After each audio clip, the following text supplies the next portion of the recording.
This is Agriculture Today, and I'm Shelby Varner with the K-State Radio Network. Kicking off today's show is Adam York, CEO of Kansas Sorghum Producers Association and Administrator for Kansas Grain Sorghum Commission, as he highlights the importance of relationships for countries and sorghum growers. Sarah Lancaster, K-State weed specialist, continues the show as she talks about controlling mustards and winter annual grasses in winter wheat.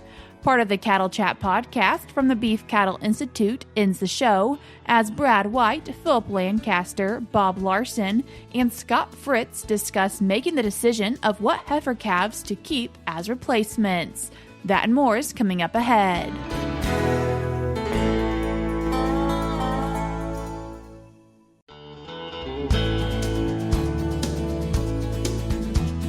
You're tuned in to Agriculture Today, and we start our Wednesday show with an update about Kansas Grain Sorghum from CEO of Kansas Sorghum Producers Association and the Administrator for Kansas Grain Sorghum Commission, Adam York. Adam, thanks for joining us today.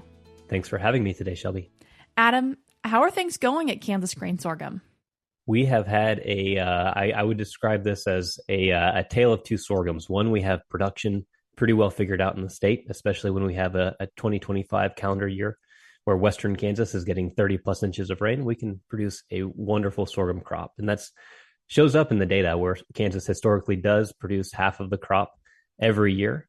And then the other side is that the price has really plummeted with the discount from Chinese demand that has stepped out of the market this past year. So we have a wonderful crop, 23% year over year yield increase. And that's in large part due to a lot of the genetic advancements that farmers themselves through their grower checkoffs are putting through public breeding programs in the state to advance the agronomic needs that sorghum can meet on their farms. But also farmers are in a tough place. And so some of the work that we've been undergoing over the last 9-10 months, really the last 2 years, if you look at it in the long picture, is we know we were going to come into a pretty tight spot with our export markets. Now, that export market situation has created an incredible opportunity for new buyers, diversification, and that's really been the hallmark of the last 6 months, diversification. But we are very optimistic here going into mid-November that we could see some real breakthroughs this week. And why is this something that you have been working on for what you mentioned about 2 years? Well, we have been in this situation before as the U.S. sorghum industry. In 2018, when I got my start working for Milo Farmers, was the first trade war. I was working as congressional staff in D.C. From a Kansas office on the trade subcommittee, and had a number of talking points from the industry about what we needed to fix in the industry. And the industry fixed it, and I was blown away by that. So that's why I specifically joined the industry in 2019, seeing what these organizations from the associations and the commissions and the checkoffs were able to do and regain for growers across the nation for the sorghum crop in the U.S. Specifically, we anticipated we'd be losing the Chinese market at some level. And what that has equated to is essentially a complete loss over the last 11 months of this calendar year. We had some early shipments, about 1 million metric tons at the beginning of the last marketing year that runs September 1 through the new year, but really a complete stoppage from January 2025 up until really last week when we had a single shipment of sorghum confirmed that left the U.S. to China. And that's big reason for this optimism following on the president's meeting with President Xi of China a couple weeks ago about what could happen in the market with this competitive price for sorghum globally. And is this part of building relationships then that you've put a lot of time into? That's the undergirding for all of this that we wanted to talk about today. Shelby, certainly at the very highest level, the associations have been keeping sorghum front of mind with our administration. But on the backside, with market development, we have been working to bring in our historically large and well-trusted Chinese buyers. These are the largest for swine feeding operations, not just in China, but anywhere in the world, who really prefer U.S. sorghum. And specifically for U.S. sorghum going into China, there's no tariff rate quota, which means sorghum historically has been able to competitively slip into China, allow for those swine companies to meet their feed grain demands, and that comes at a premium to Kansas and U.S. farmers. And that's been a good thing and a good relationship. So building those relationships is exactly that. We had a team from China coming into Kansas in September, seeing the scale of this record-breaking crop. And when I say scale, these Chinese companies, they want to see scale in production because they have the scale of consumption. So we matched them one-to-one with some of the largest sorghum farmers anywhere in the world, we're talking many tens of thousands of acres, to showcase that you don't need to go anywhere else. You can buy this product from Kansas, from U.S. sorghum producers, and it will make you money, just as it's going to make our farmers money. And that's really been the relationship. Underneath all of that has been diversification efforts where if China were to step out and the basis collapse, which we have to be clear-eyed about, that presents a buying opportunity for other countries. Spain, Morocco, Tanzania, Kenya, Mexico, our historically largest trading partner before China came into the market in 2014, unlocked by the checkoff. But Mexico historically has been that largest sorghum export destination for the U.S. And that's one where, if we can convince some of these sales to start moving again, we're going to do that. Is this part of also working to build relationships with your farmers to help them understand what you're trying to do to benefit them? Absolutely. So we have board members who serve on the association board. We have elected commissioners who serve on the state sorghum commodity commission. And when we have the opportunity to host one of these trade teams to a farm, have a farm dinner that probably showcases some food grade sorghum on the menu. We can talk about it in swine herds or aquaculture or biofuel applications. And then we say, well, come try it for yourself. And we can do a really good spread with a sorghum based risotto or something of that manner. That if you're listening to this episode in your cab and you're thinking, man, this Milo is going to make a great risotto, you're absolutely right. It can do some incredible stuff. It's all part of this showpiece that we try to build at Kansas Sorghum of look at the product in the field, look what it can do for your company. And then maybe after the fact, let's have dinner and drinks and let's talk about, our kids and our families. And we can build that cross-cultural exchange with the farmers who are facing some really very similar experiences when it comes to their family life or their home life with these buyers from around the world. And that's really the part of the exchange that I really like. And these are long-term relationships that we all say in the commodity organization space, that if we can bring in, these future rising executives of these companies around the world or in China, build those relationships today as I'm in my mid 30s, they're approaching their 30s. That's going to set the future for the generations of Kansas farmers tomorrow. And have you been building some relationships or inviting other countries into Kansas Grain Sorghum and showing them what you do have to offer? Absolutely. So I'll start with last year, about this time in 2024.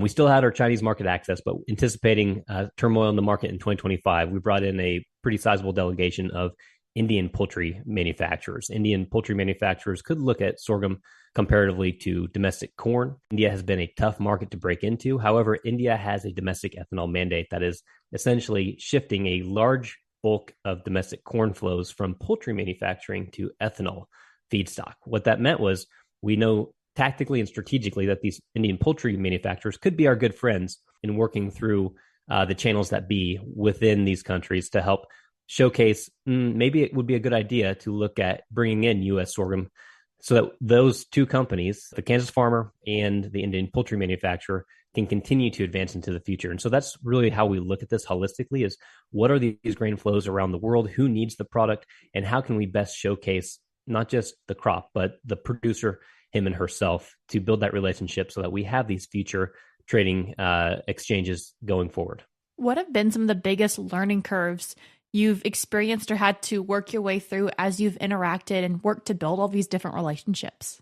I would say always having a merchandiser is embedded a part of these trade teams. Usually so it's hard to explain my role just to my neighbor or my dad, what we do for these commodity organizations, which is a little bit of everything. But when we have these trade teams coming in, they want to buy my grain. And while I live in Manhattan, suburban Manhattan, I don't specifically have grain to sell, but having the farmer and tying in their merchandiser is a 1-2 punch where they see the product, but then they go directly through that merchandiser, maybe building that relationship, getting that business card on the back end. Then when they have that market access, can immediately make that connection. So that's been something over the last 2 years in this role I've found has been very helpful. So whenever we bring these teams throughout the state, we're making sure we know what country elevators are in the vicinity and making sure that we can invite them to these trade team opportunities so that they themselves, as part of the sorghum supply chain, can interface with these trade teams coming in. And really, if we don't have that, that's a lost connection because the farmer and their organization is just two angles of that triangle. We really need that merchandiser as a key piece of those exchanges as well. As you look forward in the sorghum market, what makes you excited? Sorghum has an incredibly bright future. That's why I joined the industry in 2019. It's had its ups and downs. I think that makes us stronger. We're a crop that is about a 15th the size of other summer row crops that are planted in the U.S. And by all rights, we shouldn't be here as an organization, as an entity, because of the challenges that we're faced with. I joined the industry because I saw that these were farmers, sorghum producers who punched above their weight to go and fight for their crop. And that's what has me excited. That's wind at my back when I go and serve these producers in the policy realm for the association or the market development and research realm for the commission. What an incredible group of farmers that I have to work for, who are farmers of virtually every other crop that we have in the Kansas space by rotational diversity. It's an increasingly bright picture for sorghum, not just internationally with potentially regaining our Chinese trading relationships, enhancing our market diversification, but also on the domestic front and the water situation in the state of Kansas, and seeing many stakeholders from across the gambit of the Kansas ag and resource conservation piece, seeing sorghum as that resource conservation crop that can help the state meet its economic and resource needs going into the future. If people want to keep up to date with what's happening at Kansas Grain Sorghum, how can they do that? You can go online to our website is the best place. ksgrainsorghum.org is the website. That's for the Producers Association, as well as the state's Kansas Grain Sorghum Commodity Commission, where if you are a sorghum producer in the central part of Kansas, that's USDA crop reportings 4, 5, and 6, you have about 2 more weeks to get your name on a petition to be eligible to run for election for the Kansas Grain Sorghum Commission. And we invite all producers who have interest in serving their industry to check that process out. You can go on to agriculture.ks.gov. These are elections run by the Kansas Department of Agriculture. They are free and fair. And ultimately, that is a critical public service to the industry that helps steward and shepherd the sorghum checkoff in Kansas. Adam, I appreciate you taking the time to join us today. Thanks for having me on, Shelby. That was CEO of Kansas Sorghum Producers Association, Adam York, and he also serves as the administrator for Kansas Grain Sorghum Commission. I will link the websites that he mentioned in today's show notes on agtoday.net. We're cutting to a short break now, but we'll be right back.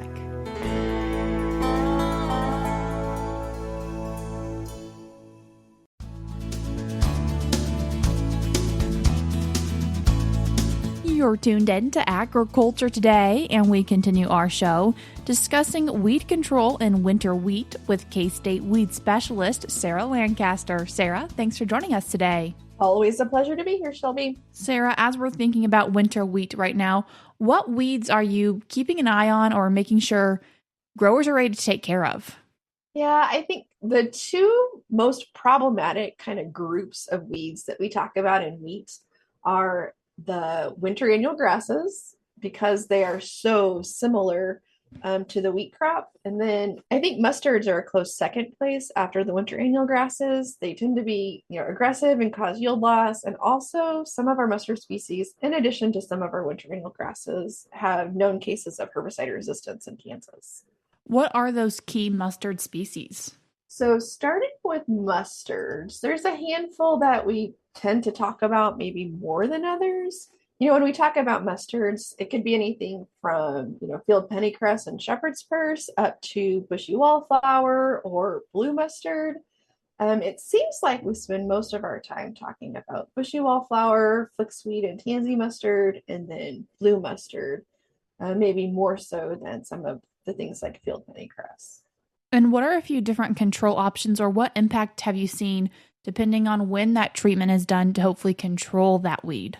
Yeah, so the reason we're talking about this now, right, Shelby, is because much like any other weed in any other crop, the earlier we can get a control measure applied, the better off we're going to be from a competition and then a preserving yield standpoint. So fall applications tend to be significantly more effective for preserving yield compared to spring applications. So partly because of just that duration of weed interference or competition, but also because the weeds are easier to control before they've overwintered.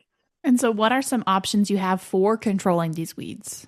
So our herbicide options for mustard control are, generally speaking, going to be ALS inhibiting herbicides, so group 2 herbicides, group 4 herbicides, so the plant growth regulating herbicides, and then there's a couple of group 27, so the bleaching herbicides that we can use. So some of the ALS inhibiting herbicides that we can use for mustard control in wheat are things like chlorsulfuron, which is the active ingredient in Glean, metsulfuron, which is the active in Ally, triasulfuron, which is the active in Amber, Propoxycarbazone, which is the active in Olympus, pyroxalam, which is the active in the PowerFlex products. And then there's also products like Affinity that have a combination of thiophensulfuron and tribenuron. So a lot of these are, kind of older products. And so they're going to have a variety of different names on the jug or the box potentially when you go pick them up. Sarah, you mentioned group 4 herbicides, and are there a few things that growers need to keep in mind for that group? So the group 4 herbicides we think about the most are going to be things like 2,4-D or MCPA for weed control and wheat. These folks like these because they can be applied with their top dress fertilizer in the spring. But again, that fall application timing is probably going to be better for effectiveness in some cases. The thing to watch for with 2,4-D applications is that it can actually cause a reduction in tillering. So you can do a lot of damage to your yield potential if you apply 2,4-D too early. But an early application is important for controlling blue mustard because blue mustard is going to bolt or start to flower sooner than a lot of our other mustards. And so it's probable that by the time we get to that 2,4-D application window in the spring, we're going to have missed the opportune time to control blue mustard. So MCPA can be an alternative to 2,4-D because it tends to have less negative effects on the wheat crop. Another thing to think about when we think about these growth regulator herbicides is that they generally come in multiple kinds of formulations. So sometimes you can have an amine salt, and sometimes you can have an ester formulation. When we think about weed control, the ester formulations are generally going to be more effective, and that's true for our mustard weeds. You mentioned you're seeing some herbicide resistance when it does come to these weeds. And so what are a few tips, or what should a producer or grower do if they see that in their field? Yeah, so ALS resistance is the type of resistance that we have confirmed in mustards. Specifically, we've confirmed ALS resistance in bushy wallflower and flixweed here in the state of Kansas. And so if that's the case, then we need to think about switching to probably a group 4 type of herbicide or maybe a group 27 herbicide to control those weeds. The standard kind of messaging around herbicide resistance, Shelby, is we want to use multiple effective herbicide modes of action in every tank. So that becomes a little bit more of a challenge in wheat than compared to corn or soybeans, but it's still something that we need to consider. Are there non-chemical control options, or maybe something a grower can integrate into their strategy?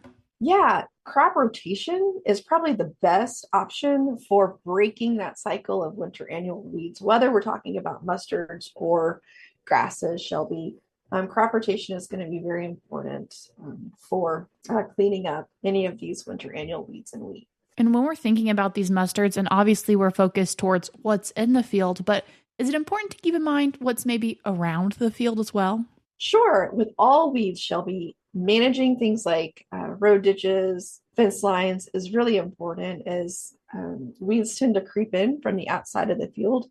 And so doing that can be important. Also, just thinking about keeping equipment clean is a good, just integrated weed management practice that we should be applying in general. Sarah, you also mentioned annual grass control for winter wheat. And what are a few reminders, or what are the common types of grasses you see in winter wheat in Kansas? So I think about winter grasses and wheat kind of in a couple of categories.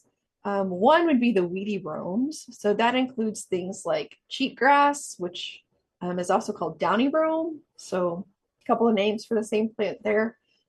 Cheat and Japanese brome. So those three plants look pretty similar, have relatively similar control tactics. And then the other kind of category would be things that are genetically pretty similar to wheat. And so that would be things like jointed goatgrass or feral rye. Those are really hard to control in wheat because the herbicides that would be effective on those are also very effective at controlling wheat. So how does a grower balance that when they're so closely related? It's really a challenge. So when we think about herbicide selections for jointed goatgrass and cereal rye control, really we're limited to the herbicide resistant or herbicide tolerant wheat varieties. So that would be things like Clearfield wheat and coaxium wheat. So aggressor is the herbicide used in the coaxium system. it's going to have excellent grass control for all grass species. However, if we think about Beyond Extra, which is the herbicide for clearfield wheat, it tends to be better on jointed goat grass than it is on farrow rye. What are a few other options? Other herbicides to consider for control of the weedy bromes would be things like Everest or Olympus or Powerflex. Timing can be important for these products in that having small, actively growing weeds is really important for some of these products. And so again, that much like we talked about with the mustards, that timing can be a little bit of a challenge here because we want to apply the herbicides early. Fall is a better time than spring because the weeds are smaller. But also, we might not have a lot of good spray days left to get those applications on in a timely manner.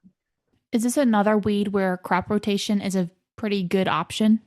Yeah, so crop rotation is a great management tool for these grasses as well. In fact, in some cases, it's probably the best management tool for some of these grasses is to rotate away from winter wheat to something that allows a different group of herbicides and doesn't favor that winter annual life cycle. So other things to think about might be to think about, cultural practices. If we could increase our wheat population and get it established before the weeds start to come up, that could be an option. Some folks like to let that first flush of the weeds come up and remove those and then come back and plant wheat. But really the best cultural practice is crop rotation. If a grower intends to go out this fall but doesn't get it because it gets too cold and the weeds are no longer growing, get it in as fast as they can at the beginning when it gets warm again? Yeah, that's the general rule of thumb. Again, we want those weeds to be actively growing, Shelby, and so this carries through for mustards as well, right? We want the weeds to be actively growing, and so that generally speaking means we want low temperatures above freezing, high temperatures around 50 or more, and we need a handful of days on either side of that application because the weed needs to kind of wake up. And then it needs to have our application, and then it needs to keep, working and growing well for a few days after the application. Sarah, I appreciate you taking the time to join us today. Thanks for having me on, Shelby. That was K-State weed specialist Sarah Lancaster. If you'd like to find out more information on these topics, you can do so by checking out recent agronomy eUpdate articles, which I will link in today's show notes on agtoday.net, or you can find by going to eUpdate.agronomy.ksu.edu. We're cutting to a short break now on Agriculture Today, but stick around because we have more for you up ahead.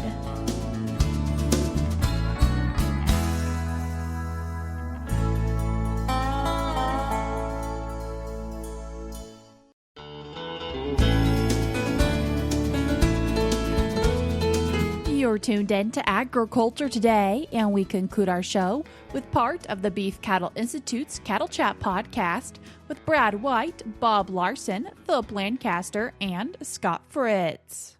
If I have a slot to save a couple more replacement heifers, would you rather they come from a young cow, a 3-year-old, or even a heifer or a 4-year-old cow that calved in the first cycle, or should I keep heifers from an old cow that has shown that she can stay in the herd for 10 years plus? Bob, young or old? It depends. It depends. You can't say it depends. No, I'm going to answer a different question.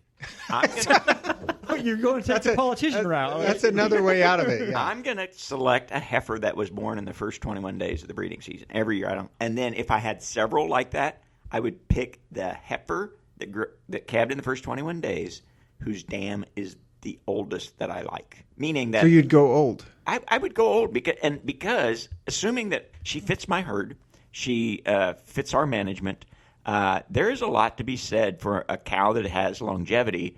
She's just proven year after year that she fits. And so I'd love to have her daughter.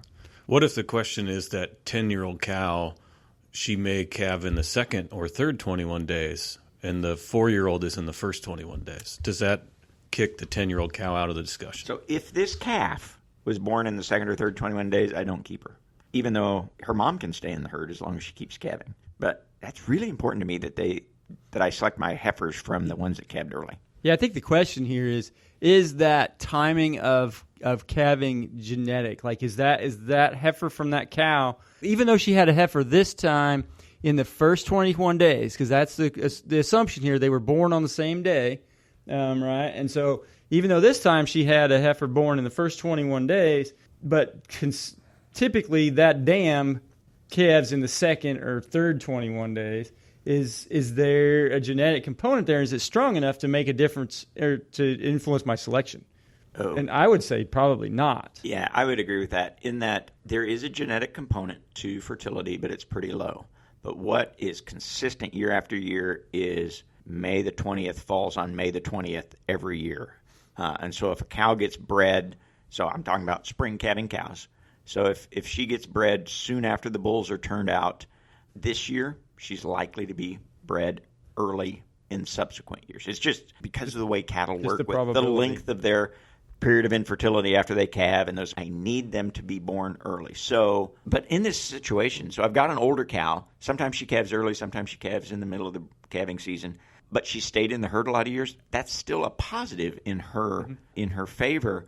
But her daughter this year has to have been born early. Well, maybe she's in that second or third because back as a 3, 4, 5-year-old, we had a bad nutrition year. We had a bad forage year or something like that, or a bad bull, and so she just ended up getting stuck in the first 21 days. Like she early as a cow early, maybe she was calving in the first 21 days. Yes, but if this calf was not born in the first 21 days, I don't want to keep it. But if he is born in the first 21 days, and you're putting a lot of weight on age, and she has stayed in the herd for a long time, but it doesn't mean she's my best genetic potential cow. In theory, if I'm selecting better genetics year over year and bringing in new genetics to my herd, the 4-year-old that calved in the herd has better genetics. So why not pick from the 4-year-old? Maybe. So maybe I'm biased because I am old.